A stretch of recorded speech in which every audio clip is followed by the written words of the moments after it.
3। जय हिंद दोस्तों, मैं अमरेश कुमार। आप देख रहे हैं grow up by AK Yadav YouTube channel. दोस्तों, मेरे चैनल पर आप लोगों को VBI क्वेश्चन क्लास 10, 12 और कंपटीशन की सारी VBI क्वेश्चन मिलेगी।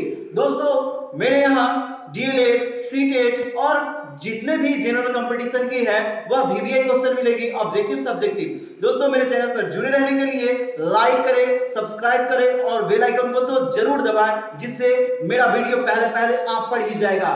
तो दोस्तों, मेरे वीडियो पर बने रहें। उस तरह की लोग मैं क्वेश्चन को सॉल्व करूंगा, ठीक है, जो अक्सर एग्जाम में पूछे जाते हैं। तो दोस्तों, जैसे कि मैंने बताया था कि इंटर वाली में होती थी, अदर जो सब्जेक्ट होती है, मैथ को छोड़कर अदर जो सब्जेक्ट है, मैं बता दूंगा कि वो सब्जेक्ट में जो परफेक्ट है, ये क्वेश्चन मैंने बताया कि ये पक्का आएगा, तो वो पक्का आता है। तो देखो, मैथ ऐसा नहीं है सब्जेक्ट, उसमें नंबरिंग चेंज कर दी जाती है, नंबर चेंज कर देंगे और वहीं पर क्वेश्चन आएगी। चलो दोस्तों, ज़्यादा समय आपका नहीं लेता हूँ, अब ज़्यादा समय लेने की बारी नहीं है, अब कम समय है। तो आप लोग को 14 फरवरी को आप लोग का एग्ज़ाम है ना, 14 फरवरी को है एग्ज़ाम। तो दोस्तों, इसकी तैयारी कर लेते हैं। तो देखो दोस्तों, अभी क्वेश्चन की ओर चलते थे। पहला क्वेश्चन जो मेरा है, देखो सेट का है, ये सेक्शन बी का है, ठीक है। तो पहला जो है मेरा क्वेश्चन है दोस्तों, वो देख लेते हैं। चलो अब देखो, पहला क्वेश्चन है, अभाज्य गुणनखंड द्वारा 126 और 156 का मौसा और लौसा ज्ञात करें। देखो दोस्तों, अंग्रेजी में भी है, जस्ट सेम वहाँ पे एग्जाम में भी ऐसे ही आएगी।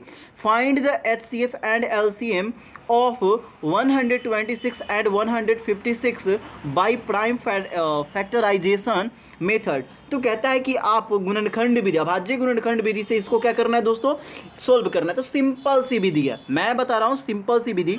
देखो पहले क्या बताया है आपको, 2 नंबर में पूछ रहा है, तो 126, सॉरी लंबा हो गया, हाँ 126।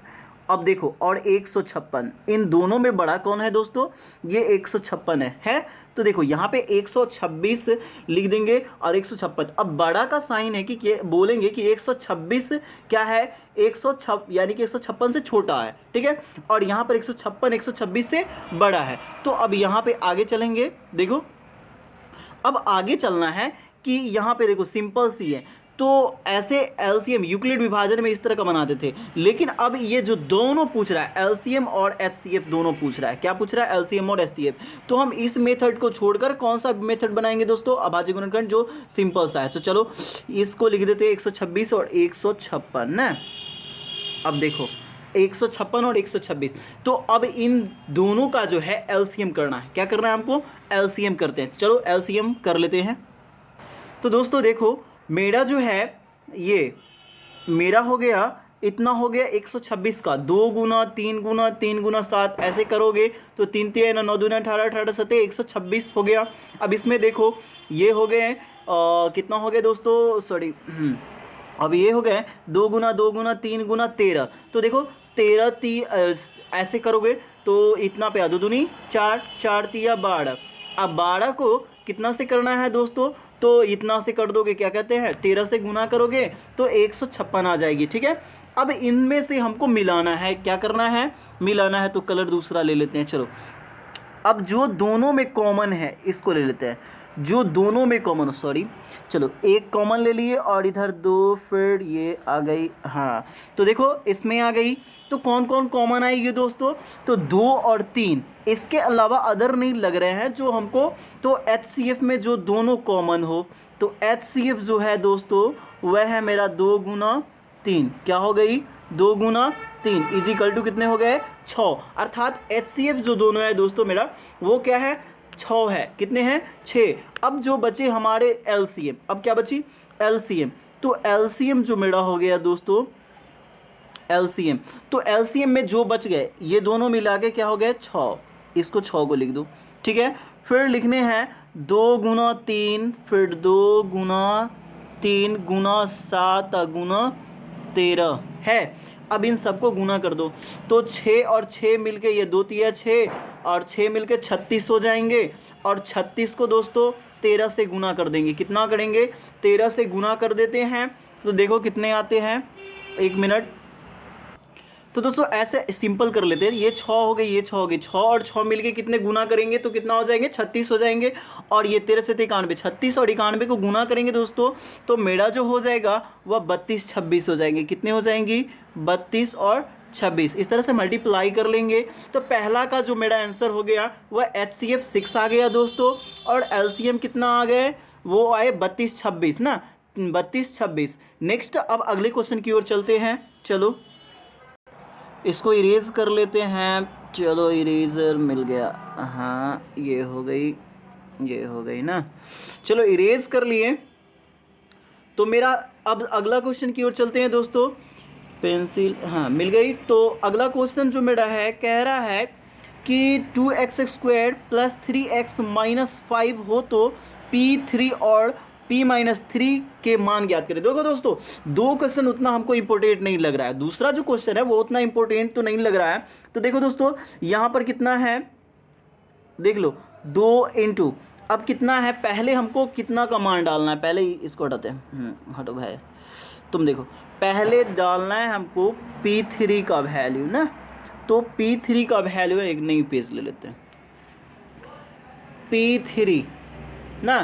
तो P3 का वैल्यू है, पीछे देख लेते हैं, मेरा क्वेश्चन है 2x² + 3x ना।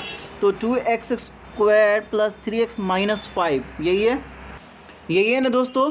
देखो 2 × x² है तो x की जगह हमको 3 रखना है, और यहाँ पे 3x था तो यहाँ पे x की जगह हमको कितना डालना है दोस्तों, 3 और -5।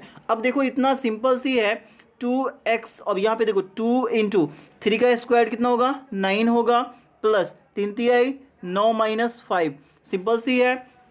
अब यहाँ पे डायरेक्ट हम करते हैं, 9 दूना 18, 18 5 23, कितने हो गए दोस्तों, 23 - 5 करेंगे तो ये कितने हो जाएगी दोस्तों, 18 हो जाएगी। सही है, देखो तो, नो सॉरी, ओहो गड़बड़ा गया ना। देखो हाँ यहाँ पे 5 था, अब 9 दूनी 18 और 9 मिल के 27 हो जाएंगे, और में से 5 जाएगी तो बचेंगे 22 ना। तो P3 का वैल्यू हो गया। इसी तरह से दोस्तों अगला जो मेरा है वो -3 करना है। तो -3 का, जैसे मैंने 3 का निकाला उस तरह से आप x की जगह -3 डाल दें, तो इससे आपका P-3 भी निकल जाएगा। जैसे देखो यहाँ पे है, इसको इरेज कर रहा, जैसे कि देखो ये P3 निकाले थे तो कितना आया हमको 22, अब P-3 डालना है। तो जहाँ जहाँ x का वैल्यू है दोस्तों वहाँ पे आप डाल दीजिए इसका वैल्यू। चलो आगे चलते हैं। अगर 2 नंबर क्वेश्चन जिसको समझ में नहीं आ रहा है वो कमेंट में बताना कि भाई हाँ सर हमको समझ में नहीं आया, ये क्वेश्चन बता दीजिए, ये क्वेश्चन, तो मैं पक्का बता दूंगा, ठीक है। ऐसे समय बहुत कम है तो बताते चलता हूँ, आगे फिर भी लेंगे ना, तो बताना कि जिसमें सर हमको इसमें दिक्कत है। चलो देखो अगला जो क्वेश्चन है मेरा ये है, एक द्विघात बहुपद ज्ञात करें जिसके शून्यकों का योगफल तथा गुणनफल इतना है। तो देखो क्रमशः बता दिया, √2 और ये इतना है। तो शून्यकों का योगफल दोस्तों जानते हैं कि आप अल्फा प्लस बीटा से दर्शाते हैं, तो क्या हो जाएंगे, √2 हो जाएंगे। शून्यकों का योगफल हो गया, और गुणनफल कह रहा है तो अल्फा × बीटा = कितने हो जाएंगे दोस्तों, 1/3 हो जाएगी। क्या हो जाएगी, 1/3। तो ये क्वेश्चन जो है दोस्तों प्रत्येक बार एग्जाम में पूछा जाता है, इसलिए मैंने बनाया। पहली वाली 2 नंबर है उतना हम कंफर्म नहीं कहेंगे, अब कहीं नहीं, मानो उसको हटा ही दो, और वो 9th का क्वेश्चन है, और ये सबको आना चाहिए वो 2 नंबर का। लेकिन 3 नंबर जो है VBI है, एक तरह से मैं बोल दिया कि इस तरह का क्वेश्चन अब यानी कि वहाँ पे पक्की आएगी। अगर नहीं आई ना तो कमेंट अगला दिन आएगी, 14 तारीख को आना एग्जाम से, और रात में तो फिर मैं लाइव में आऊँगा ही, तो बताना कि सर इस तरह का क्वेश्चन नहीं आया था, तो मैं पक्का तुम लोग का बात मानूंगा। अगले दिन से सही में कह रहा हूँ, सही से वीडियो नहीं बनाऊंगा। अगर देख लो लाइव में तुम लोग फिर से आऊँगा तो बताना, ठीक है। चलो अभी जो है उतना करते हैं, वो सॉरी इसका बनाना है ना, तो चलो अगला पेज लेते हैं। तो याद रखना √2 और 1/3 है ना। तो चलो बताया कि अल्फ़ा प्लस बीटा का मान क्या है दोस्तों, वो है √2, और अल्फ़ा × बीटा का जो वैल्यू है वह है इंटू मतलब गुना हुआ, ठीक है, तो 1/3 है। क्या है, 1/3। अब देखो द्विघात बहुपद बराबर जो दोस्तों है वह सूत्र होता है, द्विघात बहुपद ब लिख के हम दे दिए हैं, ठीक है, वो होता है x² minus alpha plus beta होते हैं। तो अल्फ़ा प्लस बीटा का मान कितना है दोस्तों, तो √2 है। देखो दोस्तों अगर जिसके पास सूत्र नहीं है वो हमको कमेंट में बताना, मेरे पास सूत्र नहीं है, मैं ग्रो अप एजुकेशन सेंटर यानी कि सॉरी ये जो कोचिंग है मेरा बोला गया। तो अपने चैनल जो है grow up by AK Yadav YouTube channel, उसमें कम्युनिटी में जाइए और उसमें से हम PDF डाल देंगे। तो कमेंट में बताना सर हमारे पास PDF नहीं है सूत्र का। मैं 1 से चैप्टर 1 से लेकर 15 तक जो VBI होती है, जो क्वेश्चन यानी कि जितने भी सूत्र होती है वो क्वेश्चन की तरीका से मैं भेज दूंगा, ठीक है। अब क्या है x square minus alpha plus beta, तो अल्फा प्लस बीटा का मान इतना है, अल्फा इंटू बीटा का मान कितना है दोस्तों 1/3 और इजिकल टू 0 दे दो। चलो यहाँ पे अब चलते हैं आगे की ओर। तो देखो दोस्तों x स्क्वायर अब माइनस √2 को x से गुना करोगे तो √2x हो जाएगी। क्या हो जाएगी √2x और 1/3 हो जाएगी। कोई दिक्कत, बराबर 0, बटा में 1 दो, इसके बाई में भी 1 दो, कोई दिक्कत। अब इसका क्या करेंगे दोस्तों, हम इसका भिन्न का जोड़ या घटाव कर लेंगे, ठीक है। तो अब देखो इसका LCM ले लेते हैं अगला पेज में, तो एक बार माइंड पे ले लेते हैं। चलो 113 का LCM कितने होती है दोस्तों, 3 होती है। कितनी होती है, 3 होती है। चलो पीछे देखते हैं। हाँ LCM ले लिए हैं, तो ये x स्क्वायर है, तो 3 को x स्क्वायर इससे ये करेंगे और फिर इतना हो जाएगा, ठीक है। आप लोग बैक करके देख लेंगे। तो यहाँ जो हो जाएगी दोस्तों वो हो जाएगी, सॉरी यहाँ से पूरा लेते हैं, 3x स्क्वायर हो जाएगी, फिर यहाँ पे माइनस हो जाएगी और उसके बाद 3√2x हो जाएगी और प्लस 1 इजिकल टू क्या हो जाएगी 0। अब क्रॉस होता है, ये 1 से इसको करो और 3 को इससे कर दो, ठीक है। तो यहाँ पे 0 को उतना से करेंगे तो ये जो वैल्यू जो मेरा हो जाएगी 3x स्क्वायर माइनस 3√2x और प्लस 1 बराबर 0। 3 को 0 से गुना करने पर क्या हो जाएगी दोस्तों 0। तो मेरा जो आंसर है वो दोस्तों क्या आ जाएगी, मेरा आंसर ये रहा। चलो अब याद कर लो। तो मेरा आंसर क्या हो जाएगी 3x square minus 3√2x plus 1। तो द्विघात बहुपद निकल गई। बहुत ही आसान है दोस्तों, मैंने जैसे समझाया, मैं आराम से बता रहा हूँ। जहाँ पे दिक्कत हो वहाँ पे बताना कि सर हमको यहाँ पे दिक्कत है, इस क्वेश्चन को आप फिर से बताइए, तो मैं ज़रूर बताऊँगा। चलो दोस्तों क्वेश्चन एक बार सही से देख लेते हैं। क्या क्वेश्चन को रिवाइज करके बार बार देखा करो, ठीक है। देख लो, ऐसा ही ना था। चलो आगे चलते हैं। नेक्स्ट जो मेरा दोस्तों क्वेश्चन है वो अगला क्वेश्चन है, द्विघात समीकरण 3√3x square plus 10x plus √3 equal to 0 का विवेचक ज्ञात करें। दोस्तों विवेचक का तो पक्का याद कर लेना, विवेचक का सूत्र कभी भूलना नहीं, ठीक है। विवेचक का देखो, पहले इसको डिलीट करते हैं। हाँ चलो ये डिलीट हो गई। अब देखो पहला जो हमको क्या करना है, ज्ञात करना है दोस्तों विवेचक का। तो विवेचक का जो सूत्र है, पहले यहाँ पे देखो a का वैल्यू निकाल लेते हैं, यहाँ पे इससे इस समीकरण से निकाल लेते हैं, सॉरी। हाँ ये a बराबर हो गया, a बराबर क्या हो जाएगी, यहाँ पे देखो ये बराबर हो गया √3 ना। d बराबर जो हो गई दोस्तों वो हो गया मेरा 10 हो गया और c बराबर जो हो गया क्या √3। तो d का जो फॉर्मूला है वो क्या है, b स्क्वेयर माइनस 4ac। सबको याद है, सबको याद है ना, बताओ भाई कमेंट करो, सबको याद है, बोर तो नहीं हुए हो। जैसे कि देखो यहाँ पे अपना जो बोर्ड है ना दोस्तों वो है अपना खान सर का बारे में जानते हो, खान सर सब जानते हो, कौन कौन जानते हो कमेंट कर दो। हो तुम जानते हो, चलो अच्छा बात है। अच्छा पीके भाई तुम हिला देते हो, सच में हिला देते हो, कभी भाई डालते हो कि भैया हिला दिया। अच्छा गाना, ओहो गाना भी सुनोगे, चलो क्या सुनना चाहते हो, तो ये क्वेश्चन हम बता देता हूँ तो गाना सुना दूंगा, कोई दिक्कत नहीं ना। अच्छा वाह वाह वाह वाह क्या बात है। चलो अच्छा सा, चलो इस पे पहले मान बैठा लेते हैं, उसके बाद तुमको गाना भी सुनाऊंगा।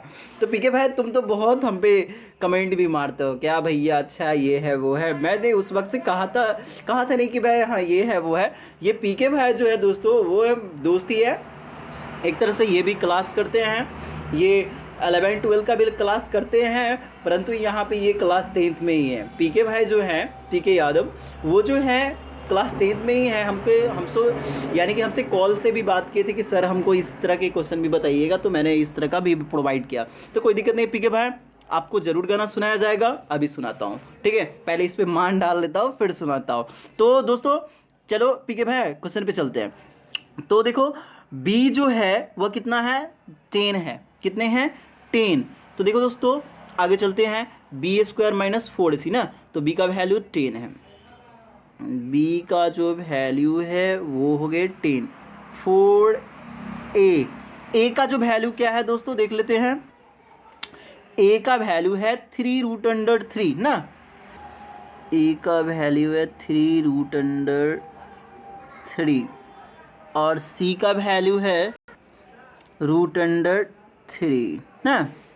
अब चलो 10 का स्क्वायर कितने होते हैं दोस्तों, 100 होती है, माइनस, अब देखो √3 और √3 मिलके कितने हो जाएगी 3, 3 3 9 9 चौका 36, कितने हो जाएगी 36। अब देखो दोस्तों इतना घटाएंगे तो कितने आ जाएगी 64, तो डी का वैल्यू मेरा कितना हो जाएगी 64। तो चलो दोस्तों सही है ना, चलो कमेंट करके बताओ, कहीं पे रॉन्ग हो तो बताना भाई, कहेगी यहाँ पे जो क्वेश्चन है ना ऊपर करते करते करते कभी कभी गड़बड़ा जाते हैं। चलो पीके भाई तुमको गाना सुनना है, कौन सा गाना सुनोगे भाई, ओ यूट्यूब पे था वो, चलो चलो यूट्यूब वाले सुनोगे चलो कौन सा एक, चलो तुमको सुना देता हूँ, थोड़ा सा सुनाऊंगा ज़्यादा नहीं, जानते हो ना, चलो तुमको गाना सुना देता हूँ। खैरियत पूछो कभी तो कैफियत पूछो, तुम्हारे बिन दीवाने का क्या हाल है, हो खैरियत पूछो कभी तो कैफियत पूछो, तुम्हारे बिन दीवाने का क्या हाल है, अंजाम है तय मेरा होना तुम्हें है मेरा, जितनी भी हो दूरियां फिलहाल है, ये दूरियां फिलहाल है, हो खैरियत पूछो कभी तो कैफियत पूछो, तुम्हारे बिन दीवाने का क्या हाल है, दिल मेरा देखो ना मेरी हैसियत पूछो, तेरे बिन एक दिन जैसे 100 साल है। चलो दोस्तों अब आगे चलते हैं क्वेश्चन की ओर, पीके भाई मन भर गया, चलो आगे चलते क्वेश्चन की ओर। अब कमेंट मत करना कि हाँ सर और सुनाइए, ठीक है। तो अगला जो क्वेश्चन है मेरा वो है क्या दोस्तों, x इजिकल टू -3 है और x² प्लस 6x प्लस 9 बराबर 0 का एक हल है। तो दोस्तों यहाँ पर जो है x का मान जो हमको डालना है, x का मान क्या डालना है -3, तो ये जो समीकरण है वहाँ पे हम डाल देते, चलो इसको मान लेते हैं कि px है, तो p बराबर -3 कर दो, सॉरी p3 इजिकल टू, चलो x स्क्वायर है ना तो -3 का होल स्क्वायर कर दो और प्लस 6 और x का वैल्यू क्या हो जाएगी -3 और प्लस 9, ठीक है। तो यहाँ पर माइनस का हो जाएगा तो प्लस 9 हो जाएगा, 3 का स्क्वायर 9 हो जाएगी, 6 का 18 हो जाएगी और प्लस 9 हो जाएगी, ठीक है। टोटल मिला के कितने हो जाएगी दोस्तों 36, तो इसका आंसर कितने हो जाएगी 36। कोई दिक्कत, किसी को दिक्कत, कहीं पे भी दिक्कत हो दोस्तों तुरंत बोलो कि सर मेरे को इसमें दिक्कत है नहीं है, तो इसको डिलीट तो आप लोग गति कर लीजिएगा, कॉपीराइट ऐसे कॉपीराइट कर ससुरा बुला जाता है ना, इसको स्क्रीनशॉट कर लीजिए, कोई दिक्कत। चलो आगे चलते हैं अगला क्वेश्चन की ओर, इसको डिलीट करते हैं।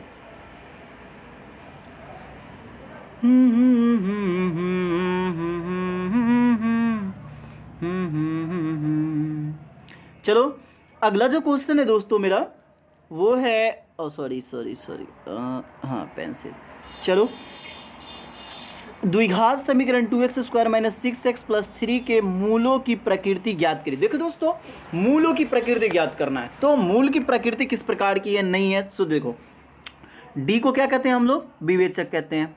अब ये बताओ d का मान क्या है 0 से बड़ा और ये d का मान 0 से छोटा और ये d का मान 0 के बराबर।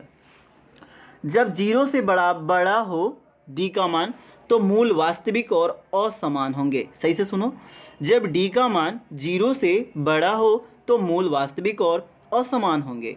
जब d का मान 0 से छोटा हो तो इसका मूल नहीं ज्ञात किया जा सकता है और यह नहीं निकालेंगे और ये अवास्तविक होते हैं। डायरेक्टली रूप से जब d का मान जब जैसे माइनस में आए, -1 -2 इस तरह से माइनस में जितने भी नेगेटिव में मान आए तो वो नेगेटिव इंटीजर में जितने भी आ गई वो सारा का d का जो वैल्यू हो गई वो अवास्तविक में हो गई।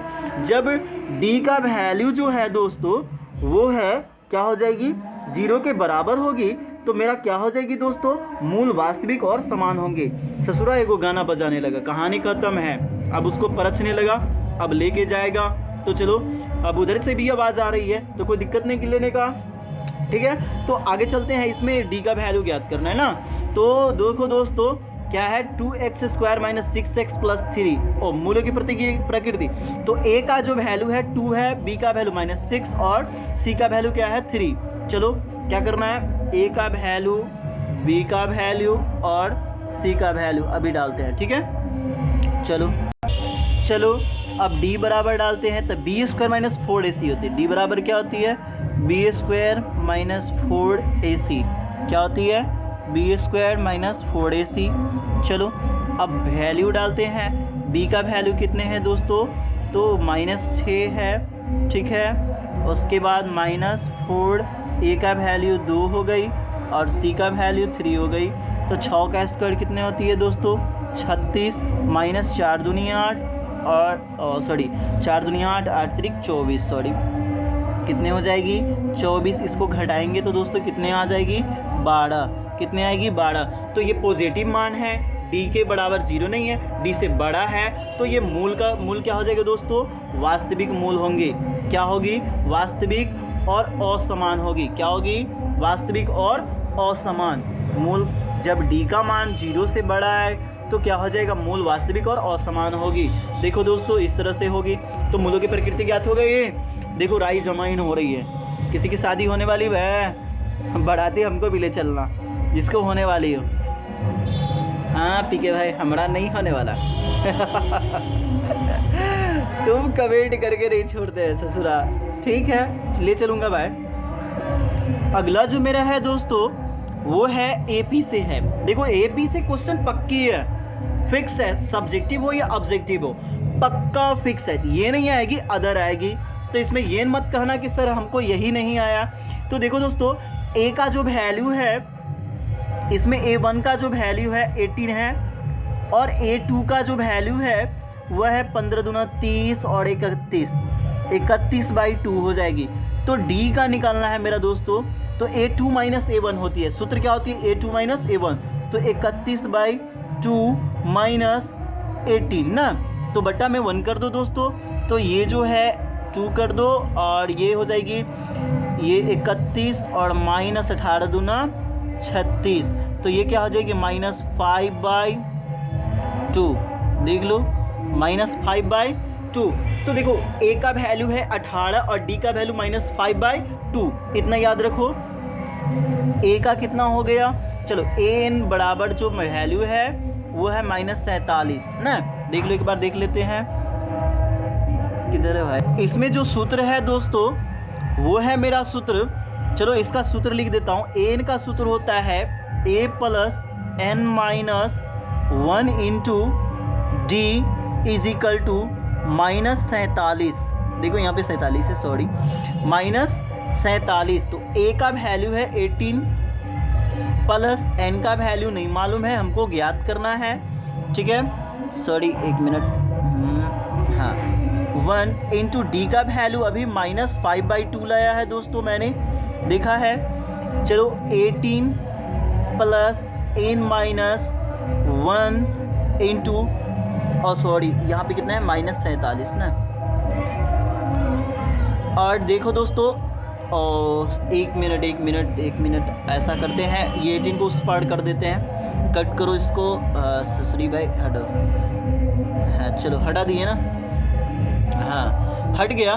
तो देखो दोस्तों अब जो है मैं करूँगा N/N - 1, ऐसा ही ना, N - 1 × -5/2 है, ठीक है, इज इक्वल टू -47 और -18 इधर आ जाएगा, ठीक है। अगला पेज में चलते हैं तो n-1 इंटू माइनस में आ जाएगी दोस्तों -5/2, ससुरा बंद किया, चलो तो कितना हो जाएगी -18 दोस्तों, और माइनस कितने थे 18 और माइनस कितने थे 17 और 47, तो मिलके हो जाएगी 8 7 15 और 4 1 5 1 6 ना, कितने हो जाएगी -56, तो 50 और 6 ना, सॉरी 56। तो देखो दोस्तों अगर हम करेंगे काटना चाहे तो ये इधर से इधर कट जाएगा, माइनस से माइनस कट जाएगा, तो ये कितना आएगी 30, और ये 2 से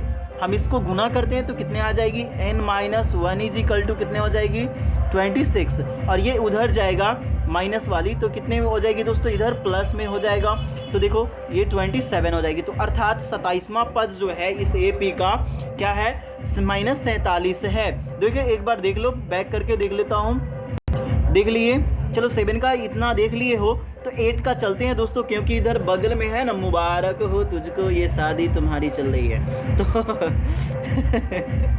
अरे चल रहा है भाई, क्या कहे, तुम लोग को पढ़ाना भी पड़ता है, क्या करे, अगर इसमें आ गई ना तो मार देगा ये गाना, मुबारक हो तुझको ये शादी तुम्हारी चली जाएगी। देखिए दोस्तों अगला जो है मेरा के किस मान ज्ञात करें जिसके लिए समीकरण इतना कि मूल वास्तविक है, तो मूल वास्तविक जो है डी का मान क्या हो जाएगा, चलो मूल वास्तविक है, अभी सूत्र बताया था, कौन बताएगा, मूल वास्तविक होने के लिए क्या मान हो जाएंगी दोस्तों, बताओ तो कोई, अभी बताओ, ससुरा हम अभी तुरंत बताए हैं, बोलिए ना, चलो क्या हो जाएगी, डी का मान जो है 0 से बड़ा या बराबर हो जाएगी, क्या हो जाएगी, डी का मान 0 से बराबर, बी बड़ा या बराबर, तब b² - 4ac is equal to, यहाँ पे डाल दो बड़ा या बराबर डाल दो, कोई दिक्कत।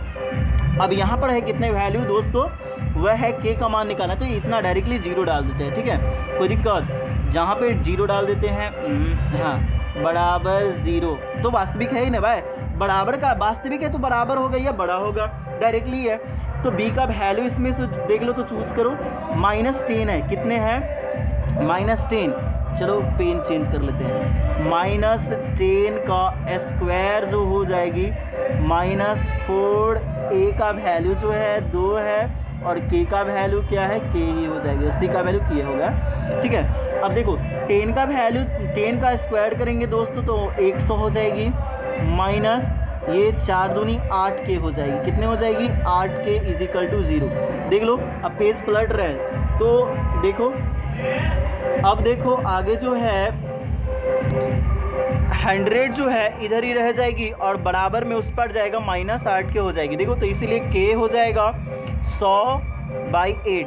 चलो आप लोग काट सकते हो 25 चक्का और सॉरी 25 चक्का और इधर 2 चक्का ना, चलो तो इसका के का जो वैल्यू हो जाएगी दोस्तों क्या हो जाएगी 25/2, ठीक है। एक बार देख लो, देखो दोस्तों इधर बगल में हाँ हो गया, तो आगे फिर बताऊंगा अगला दिन, अगले वीडियो में फिर चलेंगे दोस्तों, एक बार देख लेना वीडियो को सही से, ठीक है। तो अगले वीडियो में 9 से चलेंगे दोस्तों, अगले वीडियो में फिर मिलेंगे, तो जय हिंद जय भारत।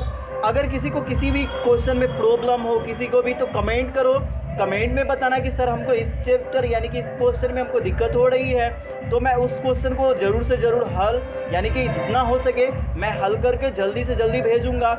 और आपके लिए तो मैं बताया हूं कि जब तक एग्ज़ाम है उससे पहले टोटल का टोटल जो VVI क्वेश्चन है वो पक्की सेंड करूँगा, प्रोवाइड करूँगा आपको, तो आप लोग बने रहेंगे इसी चैनल पर। तो दोस्तों अब चलते हैं, अगले वीडियो में फिर मिलेंगे।